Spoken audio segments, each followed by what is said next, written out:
We can only overcome COVID-19 if we take action together as a global community. So we're going to do whatever it takes. Justin Trudeau speaking in Ottawa Thursday after wrapping up the first G20 video summit on coordinating a global response to COVID-19.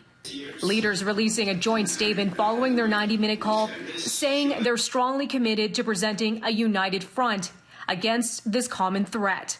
Their virtual meeting comes as the spread of the virus has infected roughly 500,000 people worldwide and killed more than 20,000. It's a health emergency that's expected to trigger a global recession. The G20 represents 85% of the global GDP.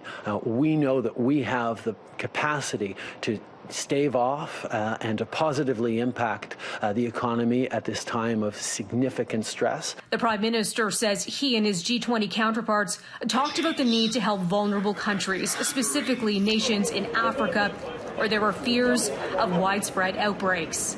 The G20 call coming a day after G7 foreign ministers failed to agree on a joint statement, as first reported by German magazine Der Spiegel, in part because the Trump administration, through U.S. Secretary of State Mike Pompeo, insisted on referring to COVID-19 as the Wuhan virus during the ministers' video conference. The Wuhan virus was that term referring to the Chinese city where the outbreak first emerged in December. Trump has repeatedly called COVID-19 the Chinese virus. In our war against the Chinese virus. Other world leaders and health officials have rejected both terms, saying they're stigmatizing and divisive.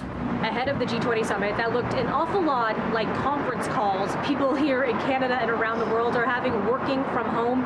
Well, the head of the World Health Organization said measures like that, working from home. For example, I am on my balcony right now. He says steps like that and shutting down population movement are buying time, reducing pressure on healthcare systems. But let me leave you with his message, saying basically that now is not the time to step off the gas. We have been saying to the world that the window of opportunity is narrowing, and the time to act was actually more than a month ago or 2 months ago. But we still believe that there is opportunity. I think we squandered the first window of opportunity, but we are saying today in my message, I made it clear that this is a second opportunity which we should not squander.